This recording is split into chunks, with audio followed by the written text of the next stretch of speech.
She was just an old lady selling flowers, until an act of cruelty changed everything. The sun had barely risen over New York's skyscrapers when Eleanor Turner, 68, positioned her bucket of flowers on the busy corner. Her calloused hands trembled slightly as she arranged the delicate buds. Suddenly, a man in an expensive suit bumped into her, knocking her flowers onto the dirty sidewalk. "Get out of the way, you useless old woman," he snarled, trampling the petals without a second glance. What happened next? Keep watching to discover how a simple act of compassion led to a result no one could have imagined. The streets of New York pulsed with the frantic energy of a Monday morning. The sun had barely risen, and already the city that never sleeps was in full swing. Among the hurried crowd and towering skyscrapers, a solitary figure stood out for her quietude. Eleanor Turner, 68, her gray hair framing a face marked by time but still sweet, occupied her usual spot at the corner of 42nd Street and Broadway. Her calloused hands, silent witnesses to a life of hard work, held a bouquet of colorful flowers. Eleanor smiled gently at each passerby, offering a touch of beauty amidst the urban chaos. However, to most pedestrians, she was invisible, just another obstacle to be avoided in the daily rush. "Fresh flowers. Just $5, she announced in a soft voice, barely audible in the city's roar. A man in a suit passed by her, nearly knocking over her bucket of flowers. "Get out of the way, you useless old woman," he growled, without even looking back. Eleanor felt the sting of the words but kept the smile on her face. She knew her presence bothered some, but she couldn't afford to give up. Since losing her job as a seamstress, selling flowers on the streets was her only source of income. As she watched the crowd pass by, Eleanor reflected on how she had ended up here. 15 years ago she was a happy woman, married with a stable job. Now, widowed and struggling to survive, she wondered if her life would ever change again.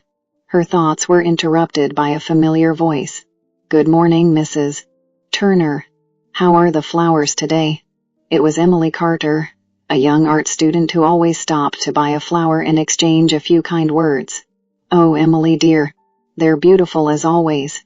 Choose whichever you like best," Eleanor replied, her face lighting up with a genuine smile. Emily chose a pink carnation and handed Eleanor a $5 bill. "Keep the change, Mrs. Turner. Your flowers always brighten my day." As Emily walked away, Eleanor felt a wave of gratitude. It was for moments like these that she continued, day after day, facing contempt and indifference. Little did she know that this ordinary day was about to turn into the beginning of an extraordinary journey. So, what do you think?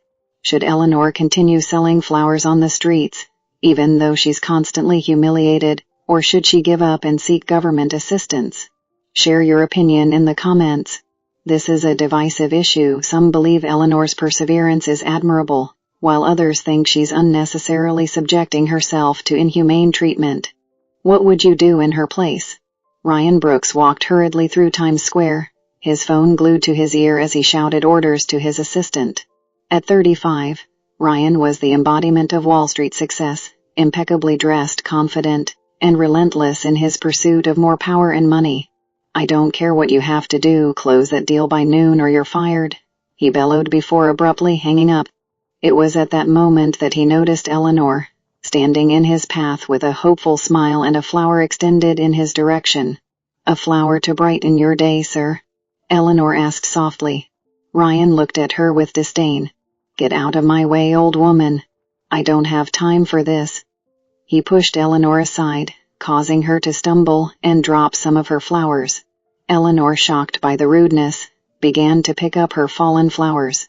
Tears threatened to fall from her eyes, but she held them back. She couldn't afford to show weakness. Ryan continued on his way, without looking back, ignoring the disapproving looks from the few passers-by who witnessed the scene. He had an important meeting and couldn't be late because of an insignificant street vendor. Upon arriving at his office, Ryan was greeted by a tense atmosphere. His boss, Mr. Thompson, was waiting for him with a grave expression. "Brooks, we need to talk," Thompson said, gesturing for Ryan to enter his office. Ryan entered, confident that he was about to receive another promotion. But what followed was a shock that shook the foundations of his carefully constructed world. I regret to inform you, but we're terminating your contract effective immediately, Thompson declared bluntly. Ryan was stunned. What? But why? I'm the best broker you have. Thompson sighed. Ryan, you're brilliant with numbers, but your lack of ethics and inability to work in a team have cost the company dearly. We've received numerous complaints about your behavior. The last straw was when you sabotaged your own team's project to take credit for yourself. The words hit Ryan like a punch to the stomach. He tried to argue, threaten, negotiate, but it was useless. In a matter of minutes, he was escorted out of the building, carrying a box with his personal belongings. Standing on the sidewalk, Ryan felt lost for the first time in his adult life. His phone, once constantly ringing, was now silent. People passed him without a second glance, just as he had passed so many others over the years. It was then that his eyes fell on Eleanor, still selling her flowers on the corner. Guilt hit him like a wave. How could he have been so cruel to someone who was just trying to survive, just like he was now? In that moment, something changed inside Ryan. He realized that his entire life had been built on a fragile foundation of selfishness and unbridled ambition. Looking at Eleanor, he saw not just the woman he had mistreated, but a reflection of what he could become if he continued on the path he was following. With hesitant steps, Ryan approached Eleanor. "Ma'am, I'd like to buy all your flowers," he said, his voice trembling slightly. Eleanor looked at him, recognition and a touch of fear in her eyes. "All of them?" Ryan nodded, taking out his wallet. "Yes, all of them. And I'd like to apologize for my behavior earlier. It was unforgivable." As Eleanor, surprised, handed all her flowers to Ryan, something unexpected happened. One of the roses pricked Ryan's finger, making him bleed. "Oh dear," exclaimed Eleanor, immediately taking a handkerchief from her pocket. "Let me help you." As she carefully cleaned and wrapped Ryan's injured finger, he felt a wave of emotion he hadn't experienced since childhood. Eleanor's gentle, maternal touch awakened long-buried memories of a cold and lonely orphanage. "Thank you," Ryan mumbled, his voice choked. "You're very kind, especially after how I treated you." Eleanor smiled softly. "Life's too short to hold grudges, my young man. Sometimes a small act of kindness can change everything." At that moment, neither Eleanor nor Ryan could imagine how true those words would prove to be, or how their lives were about to intertwine in ways neither of them could have foreseen. In the weeks that followed, Eleanor's life took a surprising turn. Ryan, driven by a sense of guilt and a newfound need for redemption, began visiting Eleanor regularly. He helped her carry her buckets of flowers, sometimes even standing beside her on the corner, learning the trade of selling flowers to hurried passers-by. Emily, the young art student who had always been kind to Eleanor, noticed this change. Intrigued by the constant presence of the well-dressed man beside the elderly flower seller, she decided to investigate. "Mrs. Turner?" Emily asked one day, as they were having coffee together after Eleanor's shift. "Who's that man who's been with you lately?" Eleanor smiled, a twinkle in her eyes. "Ah, that's Ryan. Let's say he had a change of heart recently. It's been a blessing to have his help." Emily frowned, remembering something. "Ryan, isn't he the man who was rude to you a few weeks ago?" Eleanor nodded, surprising Emily. "Yes, that's him. But people can change, dear. Sometimes all we need is a second chance." As they talked, Eleanor felt a sudden wave of trust. Maybe it was Emily's constant kindness, or maybe it was the weight of carrying a secret for so long, but she found herself sharing something she had kept buried for decades. "Emily, there's something I've never told anyone here in New York," Eleanor began, her voice trembling slightly. "Many years ago, when I was young and single, I had a daughter." Emily was stunned. "A daughter? But you never mentioned." Eleanor wiped away a tear that escaped. "I was forced to give her up for adoption. It was a different time, and I had no choice. Since then, not a day goes by that I don't think about her, that I don't wonder where she is, if she's okay." Emily held Eleanor's hand, feeling the weight of the confession. "Oh, Mrs. Turner, I'm so sorry. That must have been terrible for you." Eleanor nodded, her eyes distant. "It was the hardest day of my life. Sometimes when I see young mothers with their children, I can't help but wonder what it would have been like if I had been able to keep my little girl. Meanwhile, across town, in the luxurious Upper East Side mansion, Helen Chambers was having her own epiphany. Sitting in her wheelchair, observing the immaculate garden through the window, she was struck by a memory that made her gasp. "Miss Chambers," her nurse asked, concerned. "Are you all right?" Helen waved her hand, dismissing the concern. "I'm fine, I remembered something. Something I did a long time ago that I need to correct before it's too late." With trembling hands, Helen picked up the phone and dialed a number she hadn't used in years. "Hello, is this the Adoption Records office? This is Helen Chambers." "Yes, that Helen Chambers. I need information about an adoption that took place about 35 years ago." While Helen was starting her search for redemption, Ryan was having his own journey of self-discovery. Sitting in his small apartment, now stripped of the luxuries that once defined him, he was leafing through an old photo album, the only link to his past in the orphanage. One photo in particular caught his attention. It was him, about 3 years old, holding a flower.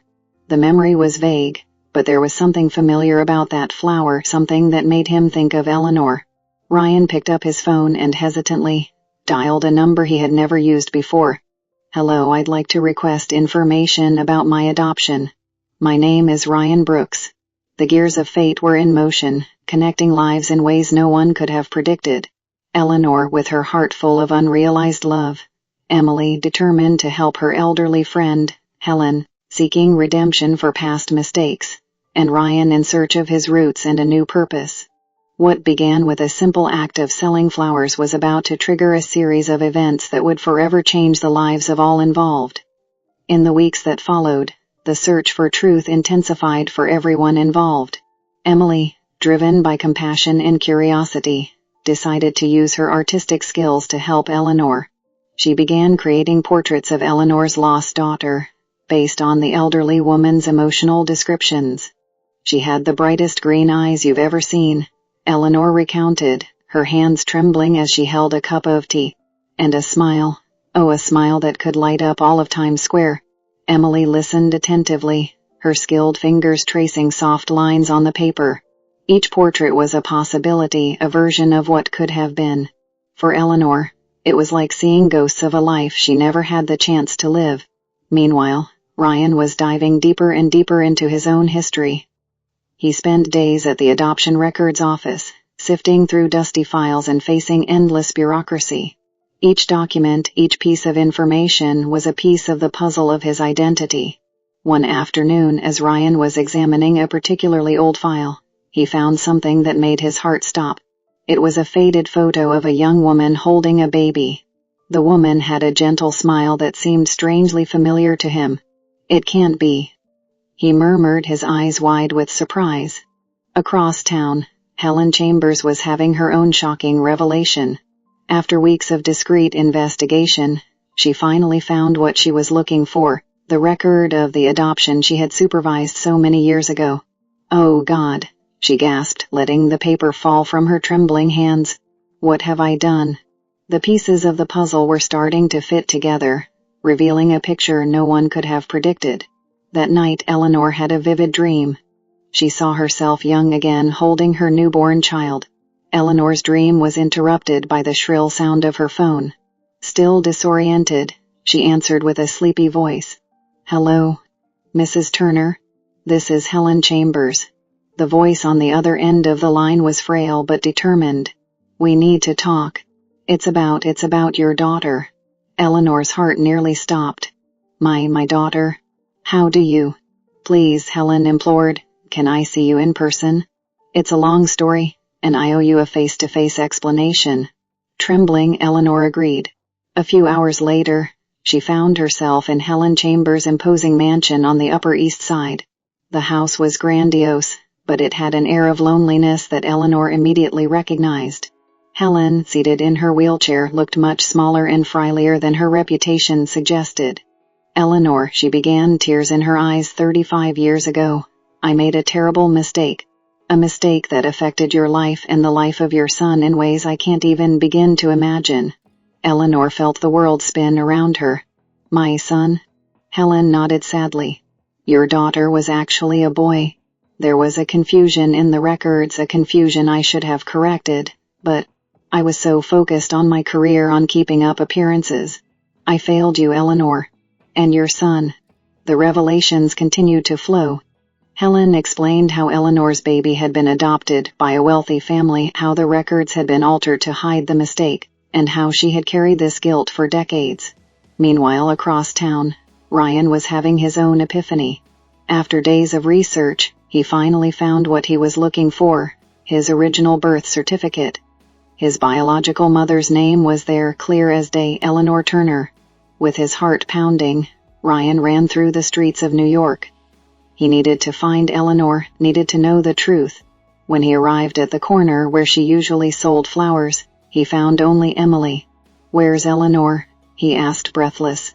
Emily, surprised by the urgency in his voice, replied, "She received a strange phone call this morning.